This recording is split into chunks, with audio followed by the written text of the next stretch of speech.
We have lots to discuss here in today's video, including several topics around the Vancouver Canucks. We got word today that Rick Tocchet will not be back in Vancouver. What kind of trickle-down effect will this have, including the future of Captain Quinn Hughes? So we'll discuss the Canucks and what we should expect from them in the rumor mill going into the offseason here. Plus, we now know the date set for the NHL draft lottery coming up. We have more fines and potential suspensions from the NHL regarding last night's playoff action. Plus, we got a lot of updates as well today on some coaching scenarios. Plus, the Detroit Red Wings have finally held their end-of-season media availability. Steve Yzerman gave us lots of tidbits and things we could expect from the Red Wings. We'll discuss what he said and the rumors surrounding it coming up next.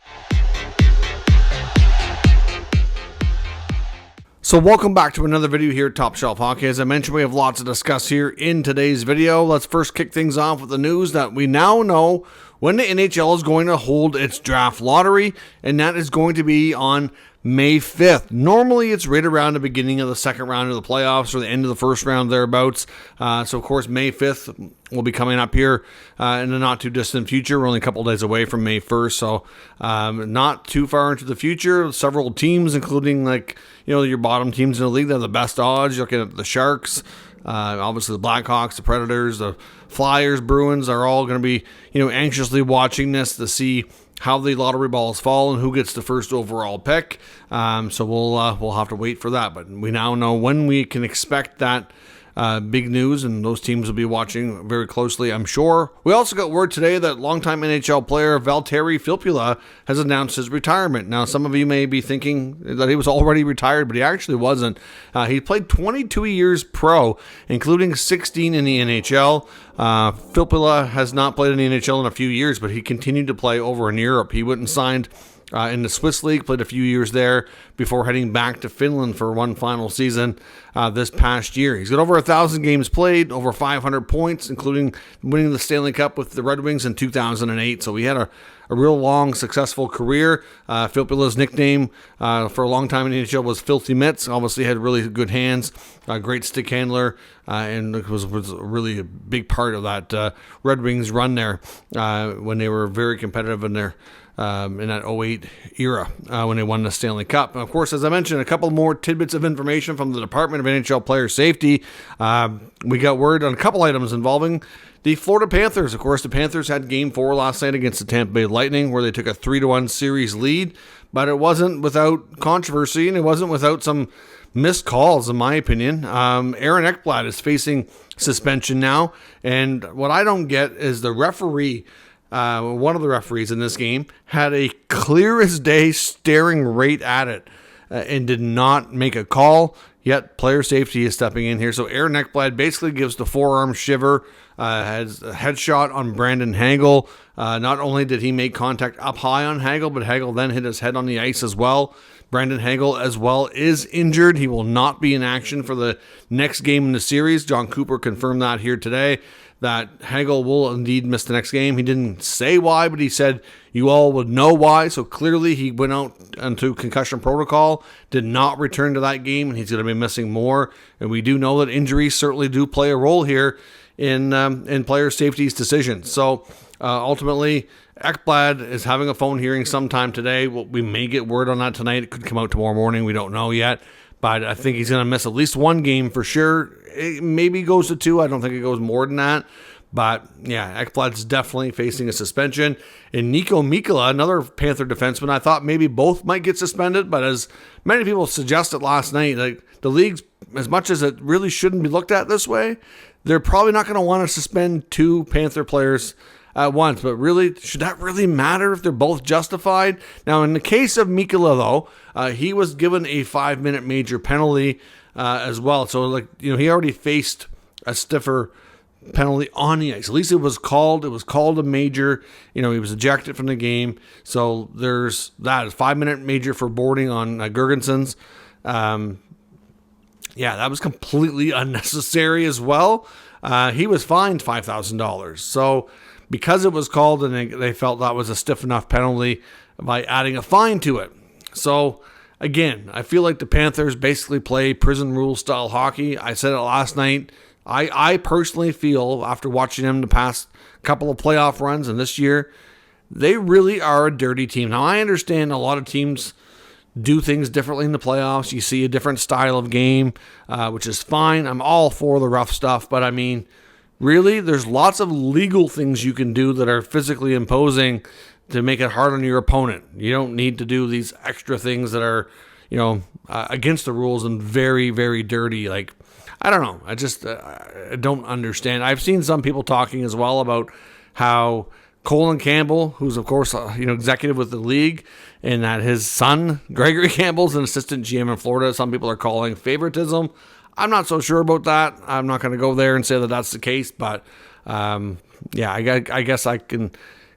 I understand the argument, but again, I don't think the league is favoring anybody here. I think they've come down pretty good on Florida players, and some of them, especially guys like Matthew Tkachuk, they know how to walk that line and not really cross it till they get worse punishment. Like when Tkachuk nailed Hagel, he made sure he didn't hit his head, but he made sure he hit him really hard, unsuspecting, got a good lick on him there, and really, the Lightning were in the process of getting the empty net goal, so they knew the game was lost.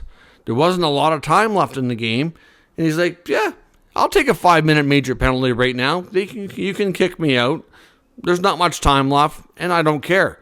And I'm going to get, it's a calculated, purposeful action. Very smart in that sense. He knows that he's going to get punished, but not to the point that the team is going to be without him for an additional game or more, right? So, yeah, we'll see what else the Panthers run into in this series and in this playoffs. Obviously, things are looking very promising right now. Both the Maple Leafs and the Panthers are up 3-1, so looking favorable for a Leaf-Panther rematch in round 2. We'll see how that goes, if indeed either the Lightning or the Senators cannot force a somewhat miraculous comeback. Now, on to some other news around the league today and some coaching stuff. Elliot Friedman was talking today about the New York Rangers and the fact that Mike Sullivan's available. He says that, with regards to Sullivan being let go by the Penguins, that he can't imagine that the Rangers are going to allow anybody else to outdo them when it comes to trying to pursue him to be their next head coach. Jim Rutherford, of course, we're going to talk about Rick Tocchet in Vancouver here in a minute. There is a video on the channel talking earlier I put out about how Rick Tocchet's confirmed to be out in Vancouver. He's decided he's not returning. Jim Rutherford spoke to the media just a short time ago as well, and because he was asked about some of the other candidates they could be looking at, he made mention that his good friend Mike Sullivan, of course, who he knows very well from his days with Pittsburgh, prefers to remain in the East. So for Vancouver fans hoping for Mike Sullivan, it ain't happening. It's already been confirmed, but I think the Rangers are probably number one on the list. I think the Bruins are going to try to have a say there. Obviously, he's got connections. He's worked with the organization before. He's from the area. Charlie McAvoy is his son-in-law.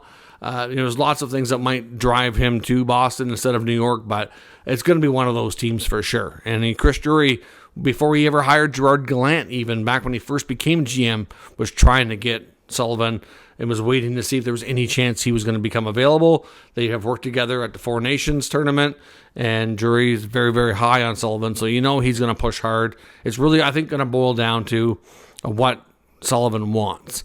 I think he's going to have the choice, and depending on how long this drags out, there could be another one or two higher profile coaches that become available after the first round of the playoffs. That would not be a shock as well, and some of these markets might have more to pick from.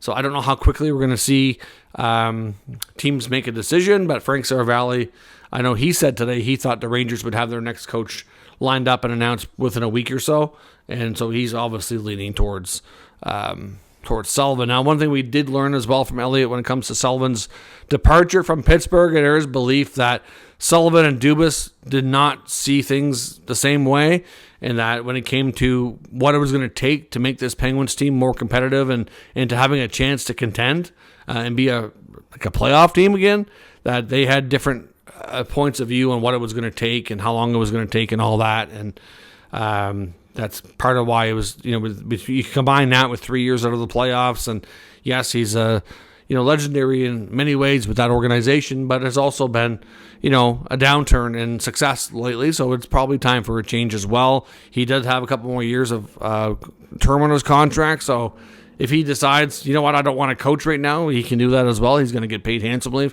next couple of years, regardless if he works or not. The other thing, too, that they feel Dubas probably factored in here was not only was it time for Pittsburgh, but if you look around and say, okay, you know, a couple of markets that he knows Sullivan would probably be very interested in, should he be available, had openings. So this is a case of, you know what, I think it's time for a change here. We're seriously thinking about it, you know, and I think you would jump at the opportunity to go to one of these if you could, like if you weren't here with us. So it just seemed to be the right timing for all of it. So that's kind of where things went. Yzerman in Detroit finally had his end of season media availability. I kind of forgot that he hadn't done this yet, to be honest. There's so many teams have already completed this process. But he was there, of course, with head coach Tom McClellan. They talked a lot. It was quite lengthy. The media get to ask a ton of questions. But Yzerman made it pretty clear on a few things. We'll kind of go through the bullet points here. Obviously, he said when he first became the GM in Detroit 6 years ago, it was a big focus on drafting and developing. They're going to continue to do that. They're not going to change their process and their focus in that regard. Obviously, he said a lot of the younger players and rookies that have come up this year have given him a lot of hope for the future, that they're on the right track, especially with that drafting and development, and it's working well. And for the most part, I think it largely is. They haven't had a big case of prospects being drafted highly and not, you know, being like not being players. It may not be the player you thought exactly, but, you know, like Mo Seider's worked out good, Lucas Raymond's worked out good, and there's other Evansons coming along. They did talk about goaltending. Certainly didn't sound at all like they feel like Sebastian Cossa is going to be ready for NHL duty next year. So with having 3 goalies on the roster this year, after they picked up Mrazek, then you got Talbot and Lyon. You know, it sounds like he's probably not bringing back Alex Lyon. That's not surprising. Talbot will be back. Mrazek has a contract too, so it's very, very likely that is your goaltending tandem next year, barring a trade, which is probably not happening, but you never know.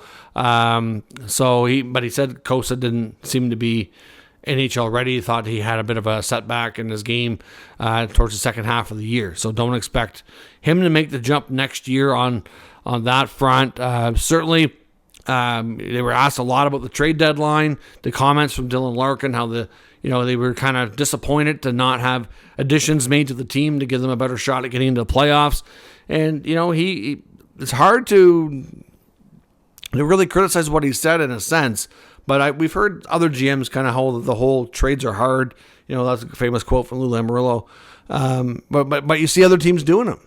Now, he referenced Montreal and St. Louis as being good examples of other teams that they didn't add to the deadline, but they managed to get in, and they were not even, you know, at the traditional points of the season where you look at, let's say, the standings and the playoff teams don't change a lot. They were not in good spots. They just kept getting better and better and better and finished strong. Kind of bucked history in a sense in that regard. But we've seen it a few times, but it's not common. Where Detroit got worse, they did the opposite. They had a terrible March, had a major setback, and, well, you know, that's it. He said basically that they were prepared to make trades. They were even prepared to use some picks and prospects to make trades at the deadline to make the team better, but it had to make sense to not only make them better today, but in the long term as well. It didn't sound like Yzerman was willing to make a move when it came to moving something that, you know, could be a decent asset for the future, unless there's going to be long-term gain here, not just this player is a free agent, they're going to help us get in the playoffs, and then they're going to be gone. He didn't want to do that. So it kind of makes sense in a way, but I know the fan base is still wishing he would have added it as far as Larkin's comments. You know, he kind of just said, like, you know, he's already talked to Dylan, and that if Dylan wanted to speak on it any further, that was up to him, but that's kind of his 2 cents on that. They talked a lot about how down in the stretch when things got, you know, bad for their results, that essentially they blame it on the depth, saying that they relied too much on the power play. Their 5-on-5 game from their top guys was not good enough. Most of their production came on man advantages as well. That their bottom 6 and, you know, back end lower, like all the lower ranking players, they need more from them. They need better depth, more from their depth. So I would suspect at this rate, considering how many contracts they have next year, they also talked about the fact that they haven't hit on some of their free agent signings. I don't know that we're going to see a lot in that way this year. He did say good chance Patrick Kane comes back. We know the goaltending's pretty well where it is. But he said he's open and prepared to make big moves this offseason to get ready for next year.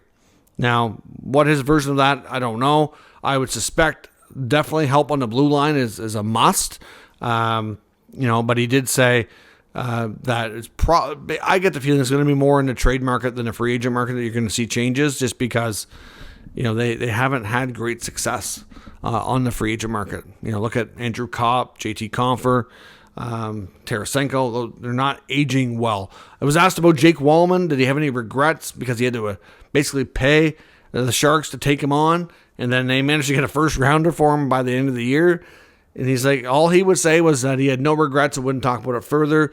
Did not want to talk about that question at all. And basically said there was things that he didn't want to share. He just didn't want to talk about it, plain and simple. So, yeah. So it kind of gives you an idea here. You're probably getting Kane back. You're probably going to have the same goaltending. They have a lot of players under contract, so it's going to be challenging. I suspect we're going to see some trades, probably in the terms of trying to make the blue line a little bit better. But it's going to be tough. I'm not sure that you're going to see a ton of change that way. There is going to be a couple new assistant coaches coming in as well to work with Todd McClellan. And that's basically about everything we know here for right now. Now in Vancouver, of course, like I said, Rick Tocchet is out, and that itself has obviously been news from this afternoon. Tocchet put out a statement basically just referencing that family is the most important thing, and that given his contract being expired, that they just felt that it was time for a new challenge. Didn't really say that there was anything, and he's not going to, because the statement even came out via the team. The belief is, though, that we've learned since I made that video that the money was increased, and that the actual financial offer to Tocchet to stay was actually better than people expected, and it's believed that he would have been one of the higher paid coaches around the league. So money is not an issue on this contract. It's believed that he just really wanted another opportunity. It's just, at the end of the day, that's what it is.